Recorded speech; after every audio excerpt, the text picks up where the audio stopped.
peintre comme Claude Monet était juste une évidence pour nous. Claude Monet, évidemment, c'est le père de l'impressionnisme, mais pour nous, en tant que réalisateurs d'expositions immersives, c'est le père de l'immersion. Une chose essentielle était de pouvoir aussi mettre en avant le fait que les peintres impressionnistes, dès leur première rétrospective, sont allés dans une ligne artistique révolutionnaire en décidant d'enlever le cadre. Tout d'un coup, les peintures ne sont plus encadrées. Ce qui permet aussi d'imaginer ce qu'on appelle le hors-champ, c'est-à-dire cette fameuse peinture qui dépasse, qui déborde. Le fait d'avoir cette impression d'être immergée dans la toile, qu'elle n'a ni début ni fin, une forme de continuum d'immersion. C'était essentiel de ce fait d'aller vers l'œuvre de Claude Monet.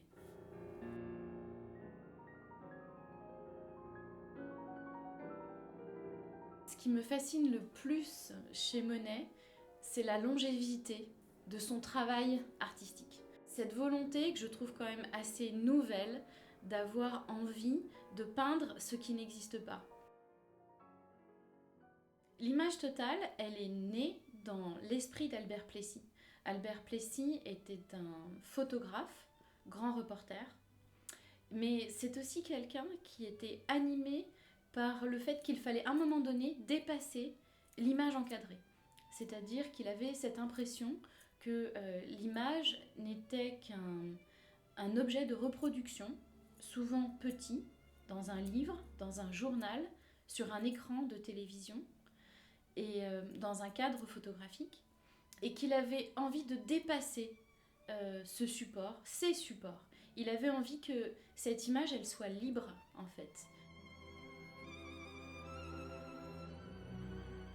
Monet, c'est le peintre de la Normandie. Alors, il n'est pas né en Normandie, c'était un Parisien à la base, mais qui, de par sa vie et de par son enfance, a immigré en terre normande. Et cette Normandie, elle m'est très chère, puisque c'est là où je suis née. Lorsqu'il peint le port du Havre, c'est toute mon enfance qu'il peint. Lorsqu'il peint les falaises d'Étretat, c'est également mon enfance.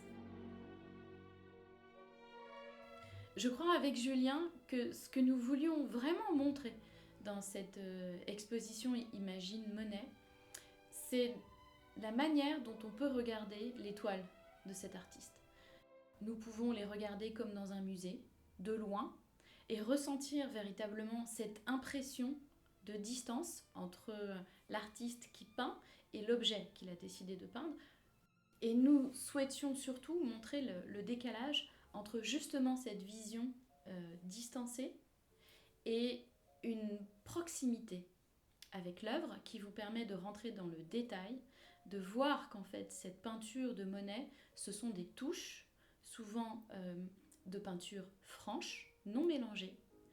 Et c'est assez incroyable en fait de constater combien de près ou de loin on n'a pas du tout affaire au même objet, à la même vision en fait de représentation.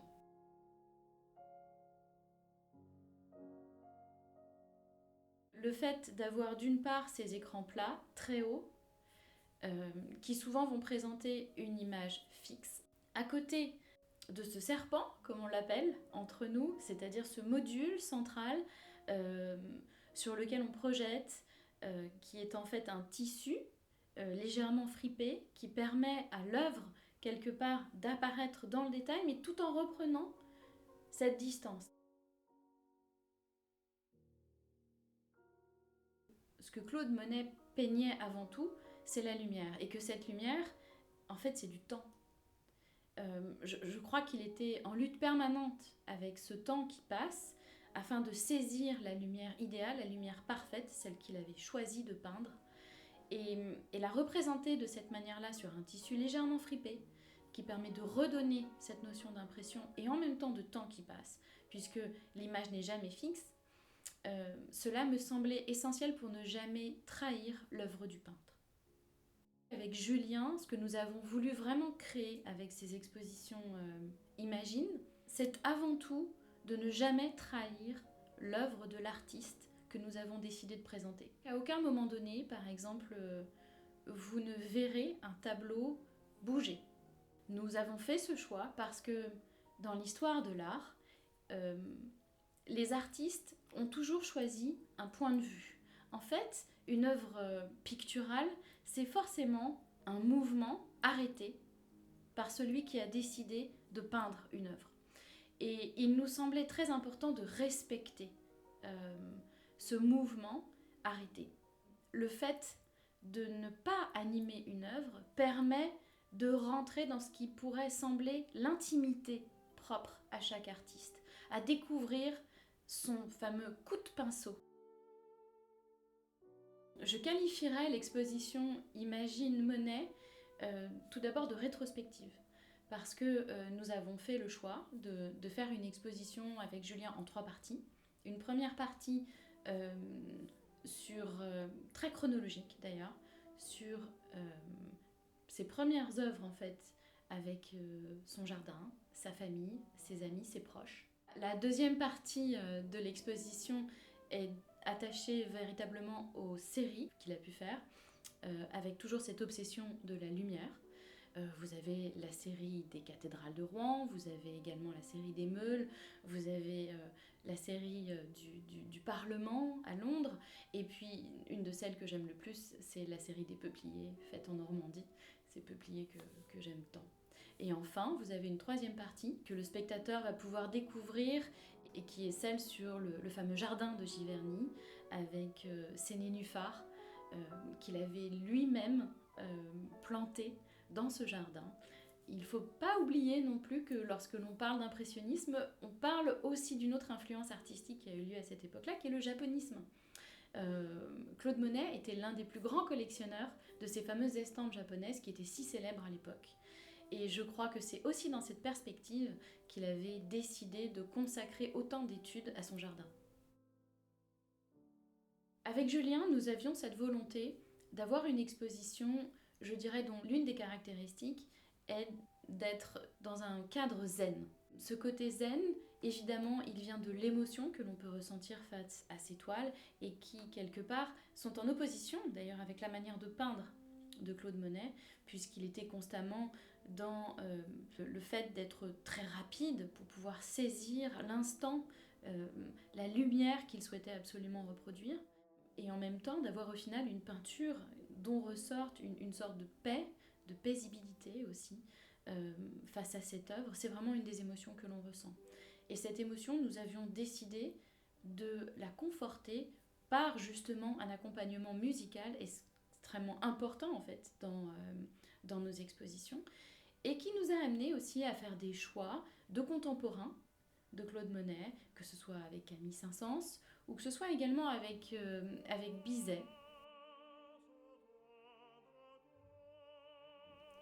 Ce que je trouve impressionnant chez Claude Monet, c'est sa manière d'aborder les séries, et notamment en travaillant sur la série des cathédrales lors de la préparation de Imagine Monet.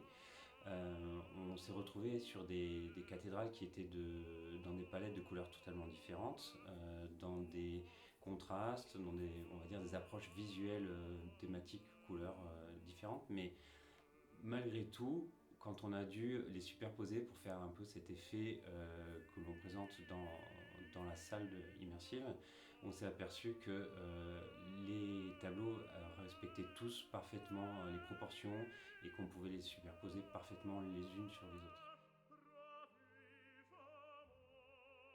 Ce que le spectateur pourra découvrir en venant voir Imagine Monet, c'est une sorte de rétrospective sur les œuvres de Claude Monet.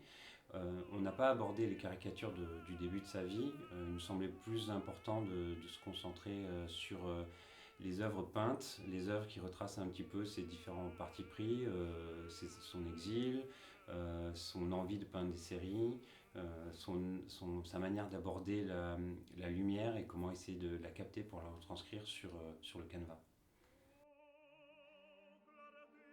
L'intérêt de ce processus de création d'une exposition immersive dans, dans le questionnement que nous avons avec Julien vient aussi dans cette notion de présenter un peintre dans son intégralité.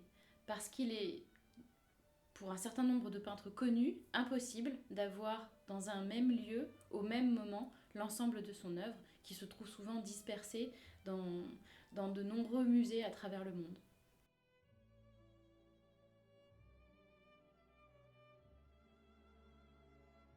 On conçoit toujours les expositions immersives pour s'adresser au plus grand nombre. On essaye d'être universel. Universel aussi bien au niveau de l'âge, au niveau de la langue et de la culture, que de l'éducation par exemple. Il nous tient à cœur vraiment que quelqu'un qui n'a pas le background ou le bagage nécessaire pour lire l'art dans les musées par exemple, puisse quand même ressentir de l'émotion en voyant des œuvres de Monet, de Van Gogh, de Picasso. Mais on travaille aussi sur le fond pour que quelqu'un qui est déjà aguerri et qui lise déjà l'art et se renseigne et est passionné d'art puisse aussi s'y retrouver et avoir une nouvelle lecture des œuvres qu'il vient découvrir. Je crois aussi que ces expositions immersives sont dès lors une forme de démocratisation de l'art qui permet d'être immergé dans l'art et sont une forme de partage. Dans un musée, on vous demande d'être silencieux, on vous demande de suivre un parcours. Dans une exposition immersive, vous êtes libre d'aller où vous allez, vous pouvez sauter, vous pouvez danser, vous pouvez chanter, vous pouvez partager cela avec votre entourage qui vous accompagne, ou même le photographier et le partager avec peut-être votre communauté. Il est important pour nous de vraiment faire dialoguer les toiles entre elles, entre les différents écrans, essayer d'instaurer une narration qui provoque l'émotion. Et on a vraiment à cœur de préparer la visite avec une zone pédagogique qui donne les clés didactiques, on va dire, mais une fois que la personne, que le visiteur se retrouve dans la zone immersive, se laisse emporter par les images du peintre et par l'émotion qu'elles peuvent véhiculer. La vidéoprojection a permis d'amener dans les expositions immersives un nouveau système narratif, un peu plus dynamique dans le séquençage et dans les effets spéciaux. Le public aujourd'hui a vraiment besoin de sentir que le contenu est mis en valeur. Le public cherche aujourd'hui des expériences dans lesquelles il est acteur. Sans que ce soit interactif, il a besoin de faire partie de l'expérience. Et c'est ce qu'on retrouve dans les expériences immersives. Je suis convaincu qu'une expérience immersive, pour qu'elle soit réussie, doit vraiment plonger le visiteur dans le sujet, dans la thématique. Le choix des expositions Imagine, je pense que c'est avant tout une question de feeling et d'appropriation du sujet et d'envie de le traiter tout simplement. On retrouve régulièrement le même pattern, c'est-à-dire qu'Annabelle arrive avec une idée qui est souvent la bonne et on met ça sur la table et on en discute. Je crois qu'avec Julien, on travaille quand même depuis tellement longtemps ensemble que professionnellement, on se connaît très bien. Et c'est vraiment dans cette connivence que moi je me reconnais aussi par rapport au travail que je peux fournir, par rapport à son travail. Je crois que la meilleure histoire que je pourrais vous raconter, c'est juste ça. C'est presque une histoire de silence quelquefois entre lui et moi, de connivence.